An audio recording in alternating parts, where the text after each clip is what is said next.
That leads us to number 9 on our agenda, which is the superintendent's report. Dr. Ross. Thank you, Madam Chair, members of the board and our community. We are so excited. Again, thank you for recognizing our musicians, and special shout out to the parents. We know it's a big part of anyone, whether you're an orchestra or band or chorus, so our parents that play a major role in supporting the students in their practice time. So we're certainly appreciative. With that, we're a system that's always driven by 3 critical questions. Why do we do this work? How do we accomplish this vision, and what are our outcomes? Our why is our vision that we love and grow our students. We have a mission that we're focused on academic, social, and emotional growth and development. And then our strategic plan outcomes. We have 4 goals. Each goal, we have a goal on school climate with 6 strategies, teacher administrative quality with 6 strategies, student achievement with 6 strategies, and gifted and talented with 8. As we update our strategic plan, you'll see how we're continuing to look at our outcomes in all 4 of these goal areas. It is the growing season in School District 5. As we looked at last year's fall map projections for the fall SC Ready assessment, this was to look at if we were taking SC Ready as of that day with those fall map projections. The red bars were the number of students off level or not on grade level. Blue bars were those students represented as being on grade level if SC Ready was given on that day. And you can see our position. 1 year later, you see the growth. If we look at winter, the winter map projections for measures of academic progress, from the number of students off grade level to on grade level, from what we see this winter, we see incredible growth. We are now in the spring assessment of the measures of academic progress, and we look forward to seeing that continued growth, which is a testament to our students and families, to our teachers and staff, and to the great leadership we have with our principals and administrators. So very proud of the work that we're seeing in School District 5.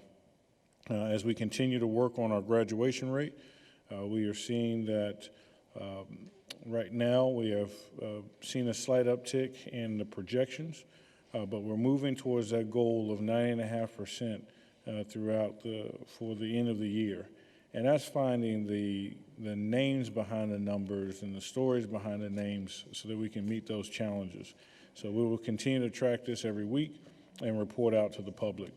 But that is towards that achievement where every indicator is measured by the state is growing. The grad rate, which is the only measure that has maintained this year, we look to be able to get over that mark for next year to mark that as growing as well. So it is truly the growing season in School District 5. There's a lot of entities that go into this work, a lot of challenges that our team and our staff and our students overcome each day, and we're very proud of that.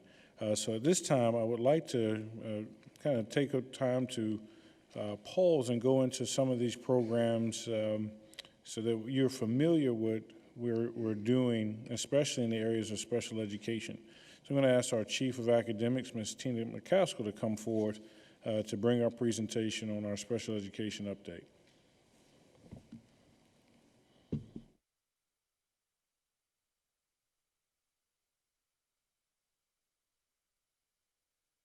Good evening, Madam Chair, Board, Dr. Ross. I am happy to invite Dr. Angie Slatton to the podium to talk about some great celebrations that we have going on with our special education program. So I hope that you're ready for just some great smiles for celebrations tonight. Good evening. Thank you, Chairwoman Blackburn-Hines, board members, Dr. Ross, for allowing me to come and celebrate our children tonight, and our staff, of course, as well. So I'm going to start off by just sharing with some data points for you. As of our child count in October, we had registered 2660 as our total enrollment of students that are served under the IDEA, which is your federal special education law, which is right at 15.3% of the total enrollment for the district. And a data point that I'm very proud of, and I like to remind people often, is our children are general education students first. And 68.4% of students that are served under the IDEA are in the general education classroom 80% or more of their day, every single day. And so we take pride in that because that's ensuring that they're getting the access to the standards and the rigor that every other child in their classrooms are receiving. So I always like to share those data points because it's something that we take a lot of pride in. But I also want to spend some time this evening talking about some partnerships that we have in place. And anybody who knows me, you will know I'll say, we don't do it without the partnerships of our community neighbors. And so just want to share some of the highlights of the things that we're doing now.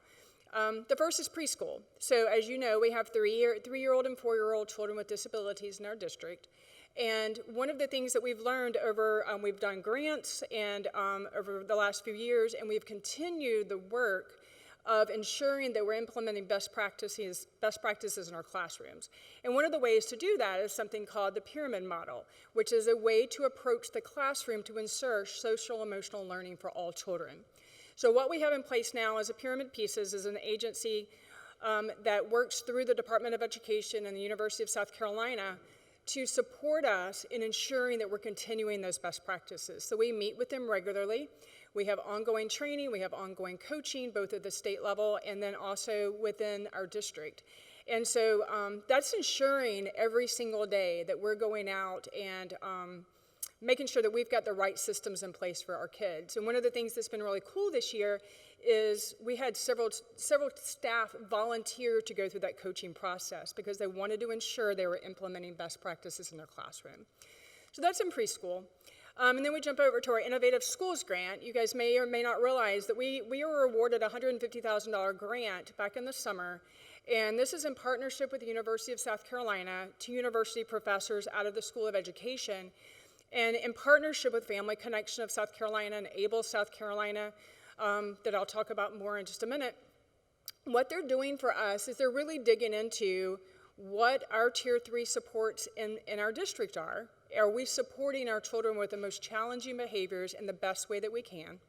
But they're also looking for us, how are regional supports working in other states? What other states are doing this really, really well to provide the right services and supports for students that need more behavioral and mental health supports? So that is ongoing. They've been already visited places in South Carolina, North Carolina, worked with Family Connection, who is our parent training and information center for the state. And ABLE South Carolina is a strong partner of ours that is an independent living organization.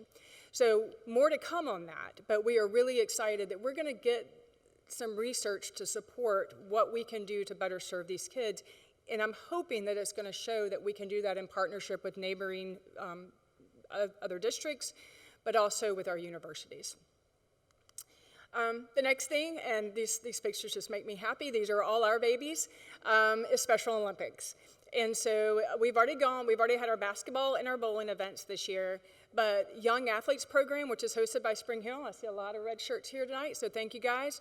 That's coming up in just a couple of days, and that's where all of our preschool students get to come, and it's all led by students at Spring Hill High School, and they have just a fun day of athletic events there in the gym. And for the first time this year, we are hosting spring games at Irmo High School.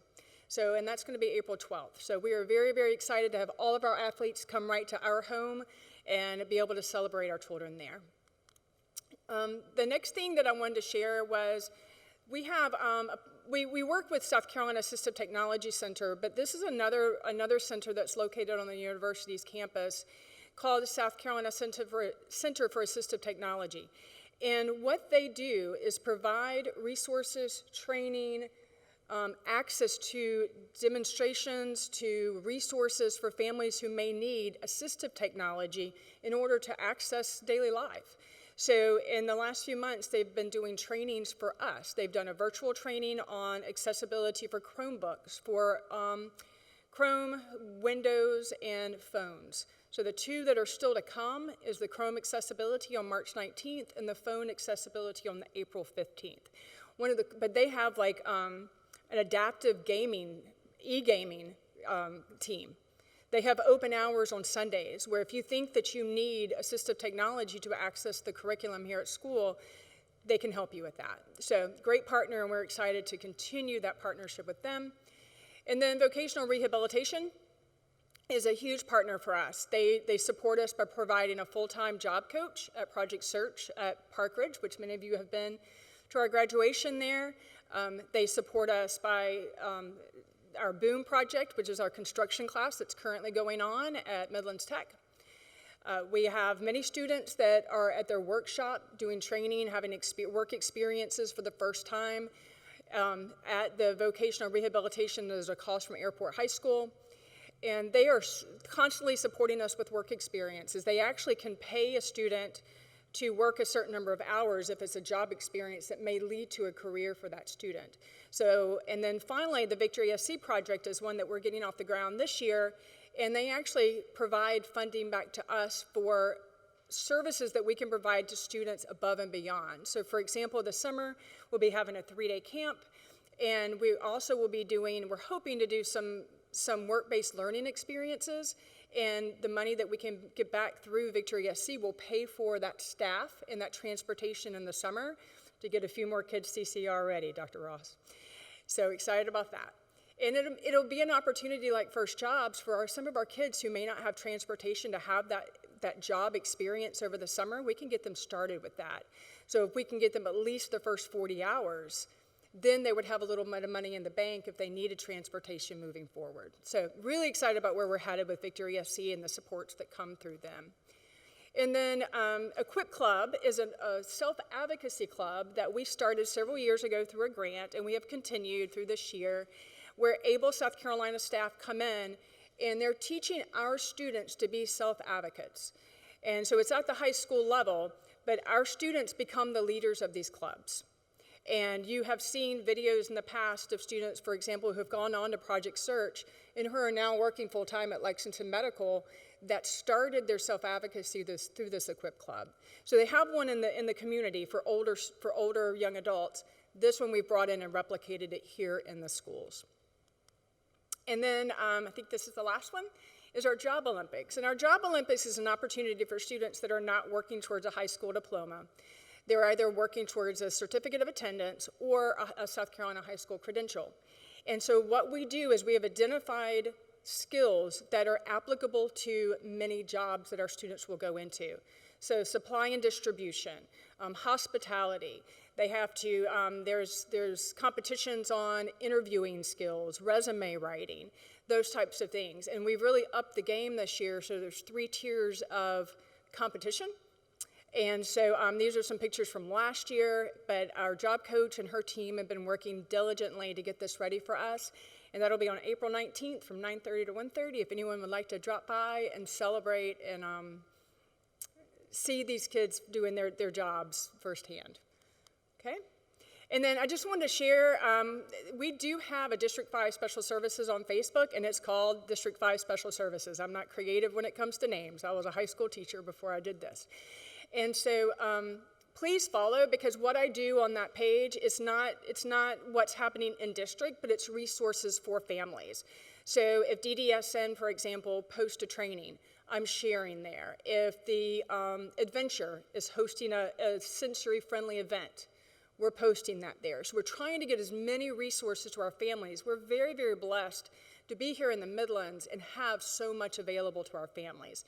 So not only do we share those things on our Facebook page, but we also try to update all of our staff as often as possible on events that are coming so that they can share them in their newsletters, share them with families, their teachers, and then of course every once in a while you'll see things on Peach Jar as well. For example, the assistive technology training that we're doing with USC Cater, hoping to get folks out for that training. And it doesn't have to be a person with a disability. It could be anybody who needs access or would like to know more about using accessibility with the devices that they're using. Okay? And I think that's it. So I stand for questions. Do we have any questions? Mr. Satterfield? I don't really have a Mr. Satterfield, can you turn on your microphone? didn't work. Thank you for what you do. You're welcome. I have a son who's special needs. He's an adult son now, and he went through the VOC rehab program, and he's been with Food Line for over 25 years. But this district has done a lot of great things for a lot of students, but the programs that we have in place for special needs kids is just fantastic. And I know these kids, there's a lot of challenges, and I know that a lot more students are probably being identified than ever before. But thank you for what you do. Thank you, sir, for sharing that. Anyone, Ms. Huddle? I had a couple of questions. The 2,660 students, does that also include 504s? It does not.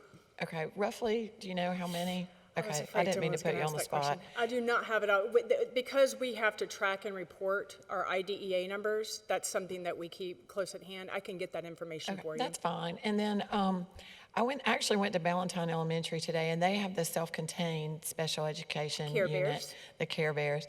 And I was curious, I think they told me, but I just want to make sure. So that's district-wide, correct? It is. And so when a child is ready to leave Ballantyne Elementary, do we have similar programs at the middle and high school level, and where are those? We do, Irma Middle and Dutch Fork High School. Okay. And we moved that program to Ballantyne 2-3 years ago because that's the most centrally located school, and it prevents the length of time on buses, because we don't need more than one program, thank goodness, in the district for that type of program, that type of class. And my last question, I'm guessing that some student needs are self-evident, but then others are identified by teachers, right? If a parent feels like their child needs extra help, maybe the pediatrician recommended it or whatever, what's the process that they go through to request that? Great question. So they would start with what's called a SAT, a student assistance team request, and the team comes together with the parent. They talk about what challenges they're having, what they see. We can start with interventions. It doesn't mean that it automatically leads to an evaluation for special education services. So you have to remember, when we're saying that a child has a disability, I mean, if they have an IEP, they're a child with a disability. So we want to make sure that we're ruling out anything else it could be before we go to the point of saying that they do indeed have a disability. Lots of interventions. Thank you. Any other questions? All right. Thank you very much. That was very informative. Thank you. Thank you, Dr. Sled. We certainly appreciate your work, your team's work, your innovation. When you work with Dr. Sled, you know that she focuses so much on the ability of students with our students with disabilities. So we certainly appreciate that and the growth. And if you have the opportunity to see the students who come out of the Search and the Boom program, you can just see the excellence and the ability of students. So we certainly appreciate that. As we continue with the superintendent's report, I would like to talk about one of the administrative priorities this year, and that's teacher retention.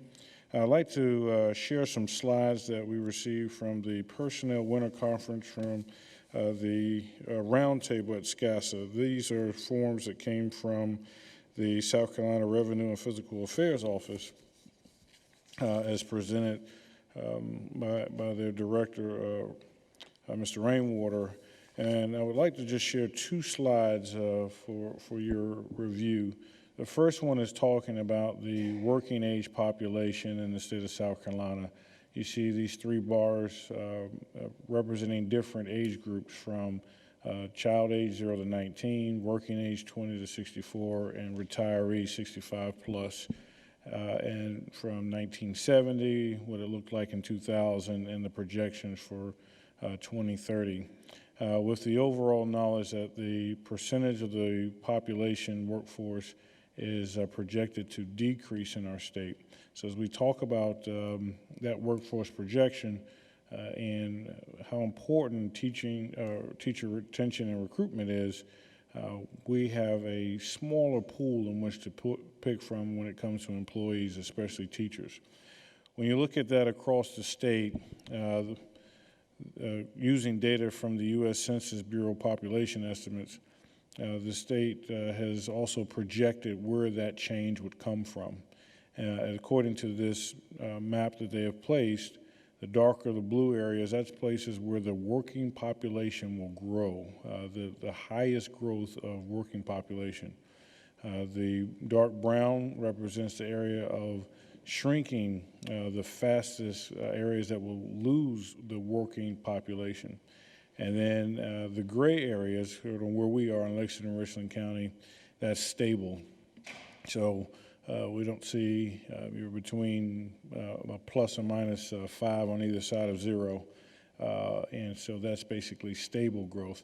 Where we are, it just shows that how important retention is, as we are not growing in the workforce or age population out to 2030. What's very interesting is to look at who's in the workforce. So we, through the Office of Human Resources, actually looked at all of our teachers, our current teacher workforce, and basically plotted it by generation. Baby boomers from 1946 to 64, Generation X, millennials, and Generation Z, all identified by those age birth years under each group.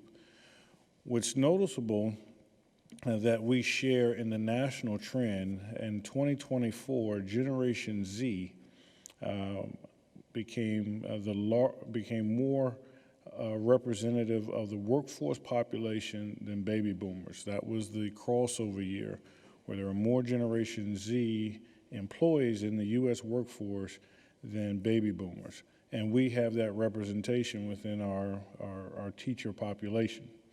What we don't share within our that's in the national data is that currently millennials are the largest percent of the U.S. workforce. However, in School District 5, it's our Generation X that's the largest. We do not have more millennials in our workforce than Generation X. That's concerning because Generation X will begin to be eligible for early Social Security in 2027. If you were a Generation Xer who was at the beginning, 1965, and you came right out of college, you met your 28 requirement in 2015, or 2014 if my math is correct. So we're seeing now more positions that are not being able to be replaced by the millennial teaching force. And that's important for us as we look at multiple generations within the workforce. What are the recruiting and retention strategies for each group? But more so than anything, we need to hold on to as many of our Generation X teachers as possible. And so you're going to see an increase of LOAs because that millennial workforce is not, we do not show what we see in the national data set within School District 5. So with that, plus living in a region of stable workforce development, it is important for us to look at our employee value proposition. Not just the material offers, but the opportunities for growth and development, meaning and purpose, and connection and community. Basically, recognizing the difference between recognition and appreciation. This is something I met with our principals last week, and we had a deep conversation about my learning of the difference between recognition, which is that's understanding what you bring to the work, but appreciation is different. It really has to do with that individual. It's not necessarily what they have done for the organization. It's just understanding who that person is and valuing that person. Someone who feels appreciated will say, I feel valued in this space. And that's really what loving is. So what's guiding this notion of appreciation? Some of you may have been familiar with the work of Gary Chapman. In 1992, he wrote a book called The 5 Love Languages. And to be appropriate for human resources, this is more of his book with psychologist Paul White, who wrote The 5 Languages of Appreciation in the Workplace.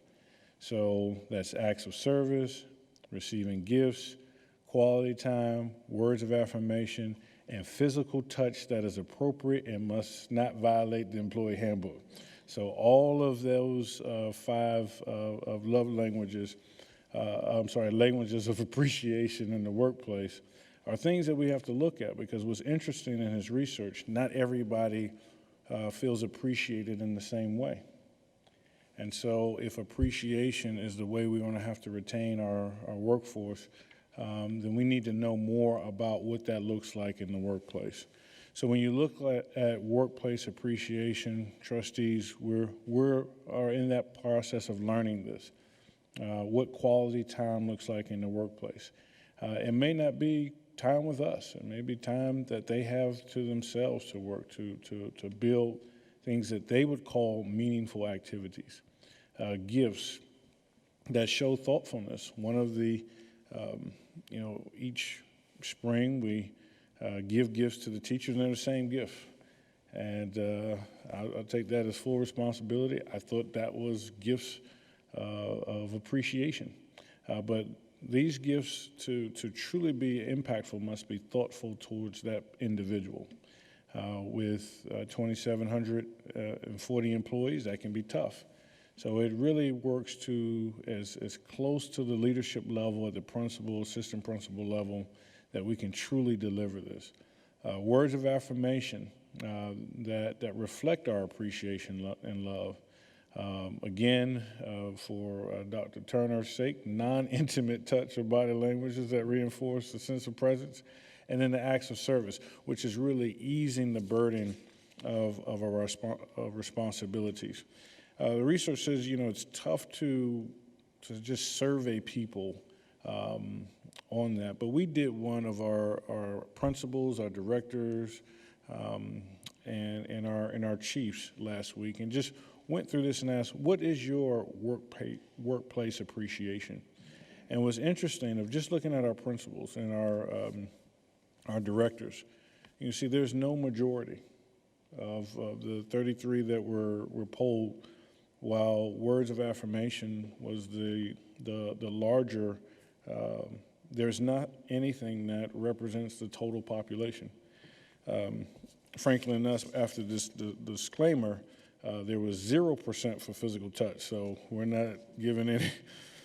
The fist bumps will be reserved for secondary appreciation, but in terms of primary, words of affirmation followed by acts of service. So this just showed, and it's not authentic to email this to 1,440-something teachers. That's not how you get this information. It must be through authentically knowing the teachers. But I just wanted to do this to show when it comes to workplace appreciation, there's no one size fits all. It has to be tailored and it has to be specific. And so we have our work to do to address that. So as we continue through working our plan on teacher retention, just know that this research from Gary Chapman and Paul White is going to be essential to our work. Now, while gifts was the lowest, we still think it matters. And so one of the things that we would like to present in terms of that notion of teacher retention and recruitment, it is not for action today, but it is for information, and that is a teacher supplemental signing bonus for the 2024-25 school year. What we would be proposing, and again, this is pending the board approval, not for tonight, but a one-time $500 supplemental signing bonus, and that would be for all teachers. If you're returning to School District 5, when you sign your contract to return between, and this is as of May 11th, that due date, and for new teachers up to July 1, you would receive a $500 signing bonus for returning to School District 5. While we cannot pay the various withholding taxes, we can include the FICA taxes that would be paid for the district. The funding source would be instead of sending money into the fund balance, it would be a budget transfer pending the approval. the estimated cost of this. Marty, do we have that? We'll get that for the approval, but this is, again, I'm sorry. I'm sorry. I was saying the estimated cost of this program. If we do the $500 bonus with the FICA, we're looking at about $800,000. So again, this is again, while gifts is the lowest on the national and on our survey here, we do recognize that it's important. And instead of sending the money into the fund balance, we would like to hold back about $800,000 for the teacher supplemental signing bonus. So with that, I'm going to pause for questions before going to our next item. Dr. Ross, I have a question with that. I know that this says teacher supplemental signing bonus, but would that also apply to support staff and other returning employees to the district? A good question. This is just for teachers. Those are the ones that have to sign the annual contract. So it's just a teacher retention piece. However, it is expanded. I think we have, and we can get that to you in the approval packet, but about 4 pages of what qualifies as a teacher under this one. So if there are, I don't want to speech language therapists and the like, we can, those would be included. But these are all positions that we classify under that teacher. So when they report teacher shortages, it's these positions that we are trying to retain. To include the entire district, we would have to look at, I don't think we can promise that price there. Yeah. Any other questions for Dr. Ross on this part of his report? Okay. All right, and so we'd just like to conclude with an update on our March Madness attendance program. So I'm going to turn it over to our Chief of Student Services and Planning, Dr. Harris, to give us an update on this program. Good evening, Madam Chair and our boards, Dr. Ross, community. We're very, very excited to have, again, our Director of Student Services with yet another initiative that emanates from the Student Services Office that's entitled the March Madness Attendance Initiative. And this is an initiative that has gained great momentum and has caught like wildfire throughout the district. And we have Ms. Brown here to share with us a bit about what that is and what you can perhaps look forward to throughout the month of March. Ms. Brown. Good evening, Madam Chair, Board, and Dr. Ross. I'm going to quickly put a why before the how real quick. And there's 2 things that come up in March. One, we know that the weather's a little warmer, spring sports, summer fever, a little senioritis, and we are in a long stretch before spring break. And so we know March can be a little bit of a challenging month. And secondly, too, during the month of March, we want to continue our focus on attendance and motivating the students to finish the year strong as we enter into the 4th quarter. So when you put those 2, combine those 2 together, I met with our attendance support team, and we talked about this March Madness concept, doing it across the district. And then we went for some real feedback. We took it to Student Advisory Council and had the students give us some ideas on how to get excitement and momentum going throughout the whole district. And so what we are looking at with attendance in this campaign is oftentimes you hear the word truancy when you hear attendance talk. But we want to stretch our vocabulary and look at the field of chronic absenteeism. And a student who is chronically absent is that they are missing more than 50% of the school day. So that's leaving early, coming late, cutting class. And so we're looking at our chronic absenteeism rate across the district. We know that attendance is the #1 indicator of a student dropping out of high school, and so we want to maintain that focus throughout the rest of the school year. So what we are doing with this is we are taking the chronic absenteeism rate from the school report card at each school site last year, and that gave us a kind of a baseline of where to match schools up. And so we are launching our first ever district-wide March Madness attendance campaign. It launched last week, and if you saw Dr. Ross's video, it had all the high school mascots in there promoting their schools and their areas. And every Friday for the rest of this month, and it will conclude the first week we get back from spring break. But every Friday we will run chronic absenteeism reports for the schools, and as they advance, they will go into the Final Four and head into the championship week, which will be the week after spring break. We're looking at school-wide incentives for our Final Four and our top two, and then we want to invite our top two principals for the championship announcement so they can get up there and cut the net and have an autograph signed basketball with all the principals and chiefs' signatures. So a lot of times when you're talking about discipline and attendance, you're talking often about state law and expectations and a lot of hard information. So we want to put a fun spin on this opportunity for our students. What we've asked of schools is to communicate the same attendance guidelines and expectations that we ask of all of our families and staff. And so we look forward to tracking this attendance data throughout the month of March to see what a district-wide initiative has.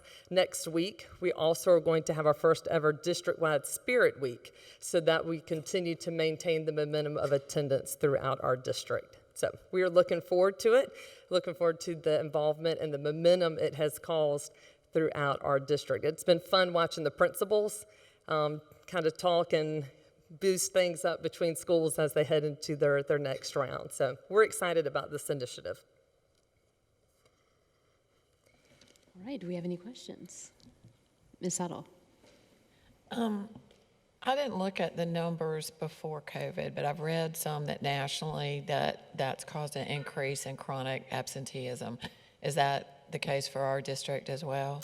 It is, and so but I will say we have always, through the years, have maintained a chronic absenteeism rate that is lower than the state level.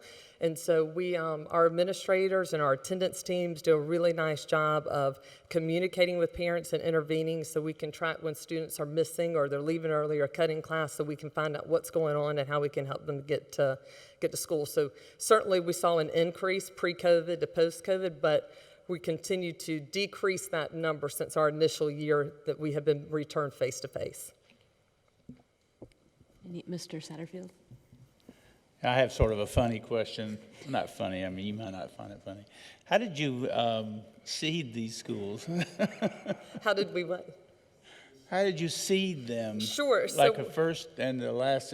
I want to know who the last seed is. But. So we look at, each year we are given a chronic absenteeism report for our district, and it lists each school and their chronic absenteeism rate. It's the same rate that's on the school report card. So we looked at those numbers, and then we started pairing schools together that were closely aligned in the report. Yeah, I think it's a great idea. It looks like something that'd be a lot of fun for the kids, and I know elementary schools will go nuts over this. I hope the secondary schools do as well. Maybe it'll help with recapture, lower our recapture number of days. So.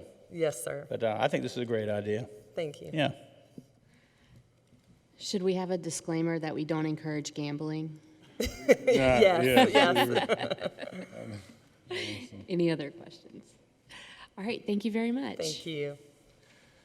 And finally, trustees and members of our community, I would like to just end out with, as we were shooting the video to open this campaign, and Ms. Brown has worked very diligently on this. She had the 4 mascots come, and at the end, Isaiah said, and the children will lead them, and they were just looking at each other's costumes and just kind of comparing those. And one person said, "Can you see out of yours?" And they just started switching heads. And what was interesting, and this is in the mascot world, you don't do this, but they didn't care. They just started switching heads. And this became the arrangement. You saw the eagle on the fox and the stallion on the bee and so forth and so on. And I started to look up. I said, Ms. Brown, can you take a picture of this? Because this is truly a really life lesson for us, is that sometimes we put up divisions and lines and differences, but when you let kids be kids, you realize that we're all one. We're stronger together. So even though this is a no-no in the mascot world, this is one of my favorite pictures because it does let us know that we're one district, we're stronger together, and I just love how we work together on our work. So, Madam Chair, members of the board, that's our D5 story, and I stand for any questions. Any questions? All right. Well, thank you, Dr. Ross.